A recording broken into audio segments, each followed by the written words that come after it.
सो LIC ADO 2023 की notification out हो चुकी है और रजिस्ट्रेशन भी शुरू हो चुका है और काफ़ी लोगों को सिलेबस जानना है, वो भी वेटेज मार्क्स वाइज कि LIC ADO के लिए सिलेबस क्या रहेगा। मार्केटिंग जॉब है, फिर भी जॉब ना होने से बेटर है जॉब होना, तो उनके लिए ये वीडियो बनानी बनती है।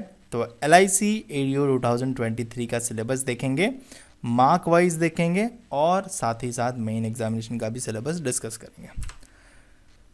तो काफ़ी लोग, कुछ लोग ऐसे होते हैं जिनको एग्ज़ाम पैटर्न ही नहीं पता होती है, तो उनको पता कैसे होगा कि सब्जेक्ट कितने आते हैं। तो देखो LIC ADO की ये है प्रिलिमिनरी एग्जामिनेशन की पैटर्न और ये है मेन एग्जामिनेशन की पैटर्न। ये ओपन कैटेगरी वालों के लिए है, यानी जो अभी LIC में वर्क नहीं कर रहे या फिर LIC एजेंट नहीं है, उनकी बात चल रही है।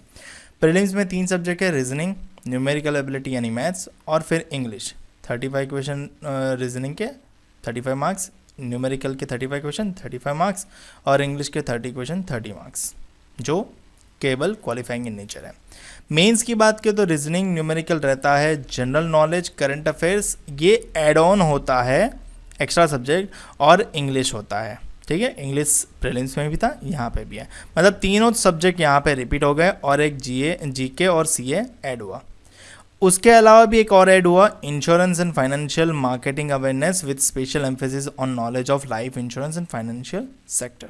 तो बारी बारी इन सभी सब्जेक्टों का सिलेबस जान लेते हैं।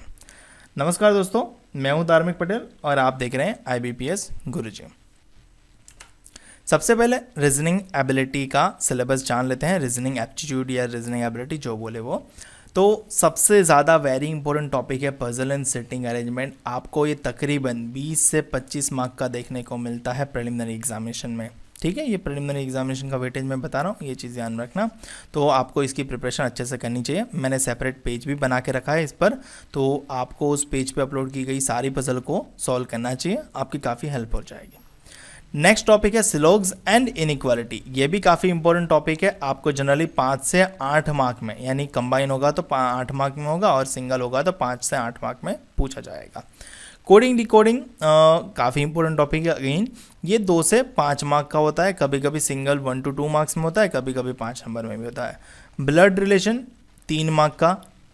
डेटा सफिशिएंसी है 5 मार्क का, बट जनरली ये मेन एग्जामिनेशन में दिखता है, प्रिलिमिनरी में नहीं दिखता। इनपुट आउटपुट ये भी है 5 मार्क का, बट ये भी दिखता है हमें मेन एग्जामिनेशन में, प्रिलिमिनरी में नहीं दिखता। Alphanumeric series and test ये काफ़ी आसान है, 5 से 10 मार्क का, और ये आपको दोनों एग्जाम में देखने को मिल सकता है।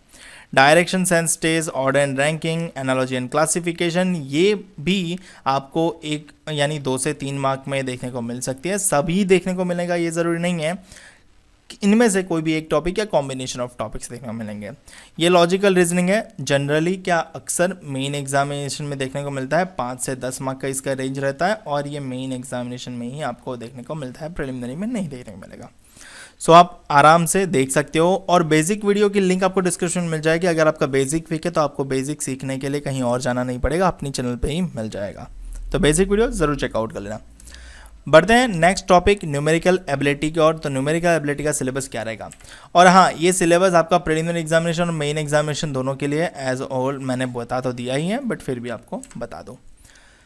लेवल डिफरेंट करता है, प्रीलिमिनरी एग्जामिनेशन का लेवल इजी होता है, मेन एग्जामिनेशन का लेवल डिफिकल्ट रहता है, बाकी तो सेम ही रहता है। ठीक है, सो न्यूमेरिकल एबिलिटी में सबसे ज़्यादा इंपॉर्टेंट होता है आपका सिंप्लीफिकेशन, क्योंकि आपके सिंप्लीफिकेशन का वेटेज जो होता है वो 5 से 15 मार्क तक जा सकता है। ठीक है, और इस एग्ज़ाम में आप 5 से 15 मार्क का कंसिडर कर सकते हो प्रीलिमिनरी एग्जामिनेशन में। मेन एग्जामिनेशन ना पूछा जाए उसकी कोई गारंटी नहीं है। अप्रोक्सीमेशन यहाँ पे रेयरली दिखता है, तो सिंप्लीफिकेशन के लिए आप जा सकते हो। डेटा इंटरप्रिटेशन आपको 5 से लेके 15 मार्क का ये भी रहता है, इसका भी वेटेज। नंबर सीरीज आपका 5 मार्क का वेटेज, क्वाड्रेटिक इक्वेशन 5 मार्क का वेटेज, डेटा सफिशिएंसी भी 5 मार्क का वेटेज है, बट ये मेन एग्जामिनेशन में ही अक्सर देखने को मिलता है। ठीक है, और ये सारे अरिथमेटिक चैप्टर्स, सभी चैप्टर्स जो है वो 1 to 2 मार्क्स के हैं, 1 से 2 मार्क का सभी चैप्टर का वेटेज रहेगा। और ओवरऑल देखा जाए तो 12 से 15 मार्क का वेटेज रहेगा सेक्शन में, प्रीलिमिनरी एग्जामिनेशन में। ठीक है, तो 12 से 15 मार्क आपको यहाँ से पूछे जाएंगे, और बाकी बचे 22 से 25 मार्क वो आपको यहाँ से आएंगे। ठीक है, तो आपको अच्छे से प्रिपरेशन करनी है।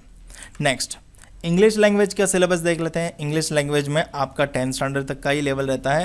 रीडिंग कॉम्प्रिहेंशन आपका 8 से 10 मार्क का वेटेज, क्लोज टेस्ट आपका 5 मार्क का weightage, fill in the blanks 3 से 5 मार्क का वेटेज, स्पेलिंग एरर 5 मार्क का वेटेज, एरर डिटेक्शन 5 से 10 मार्क का वेटेज, पैरा जंबल्स 5 मार्क का weightage, sentence completion improvement rearrangement 5 mark का वेटेज, एंटोनिम सिनोनिम्स 2 से 3 मार्क का वेटेज, ईडियम एंड फ्रेजेस 1 से 2 मार्क का weightage, word usage replacement rearrangement 3 से 5 मार्क का weightage, column base fillers 5 mark का वेटेज, सेंटेंस कनेक्टर 3 से 5 मार्क का वेटेज, पैराग्राफ कंप्लीशन 2 से 3 मार्क का वेटेज, और मिसलेनियस टॉपिक्स में कोई भी वेटेज हो सकता है, डिपेंड करें। इन लोगों को इनमें से कोई टॉपिक नहीं पूछना तो कोई मिसलेनियस नया वाला बना के 2 से 5 मार्क में रख सकते हैं, ठीक है। तो ये इंग्लिश लैंग्वेज का सिलेबस है। नेक्स्ट है जनरल नॉलेज का सिलेबस। तो जनरल नॉलेज में आपको ये चीज़ समझ जानी चाहिए, ये जनरल नॉलेज और करंट अफेयर्स साथ में, ठीक है। तो करंट अफेयर्स आपको पिछले 6 से 8 महीने के पढ़ लेने चाहिए, और मुमकिन हो तो 12 महीने के भी पढ़ने चाहिए। फाइनेंशियल अवेयरनेस उसके बाद पढ़ना पड़ेगा, यानी जो हम बैंकिंग इकोनॉमी के बारे में जानते हैं वो स्टैटिक PDF वो पढ़ लेनी चाहिए।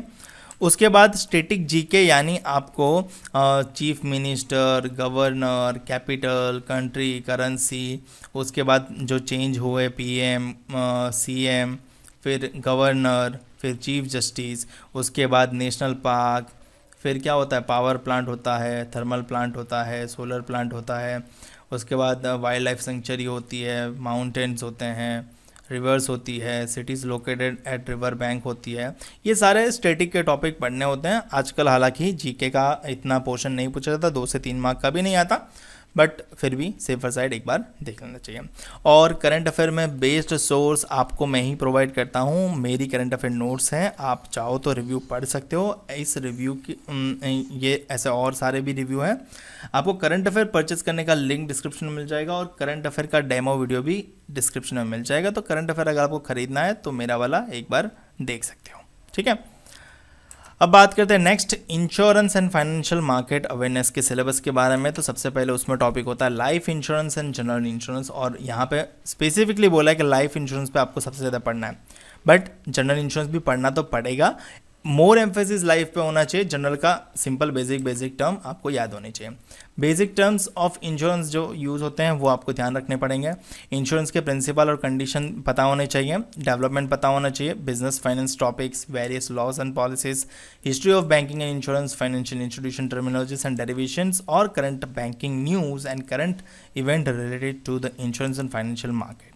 सो ये रहा सिलेबस LIC ADO 2023 की preliminary as well as main examination का। मैंने चैप्टर वाइज मार्क वेटेज भी बता दिया है। मुझे उम्मीद है आपको ये वीडियो पसंद आएगा। अप्लाई करने की और फुल इन्फॉर्मेशन नोटिफिकेशन की आपको डिस्क्रिप्शन में मिल जाएगी उसकी वीडियो, तो आप वहाँ से चेकआउट कर सकते हो।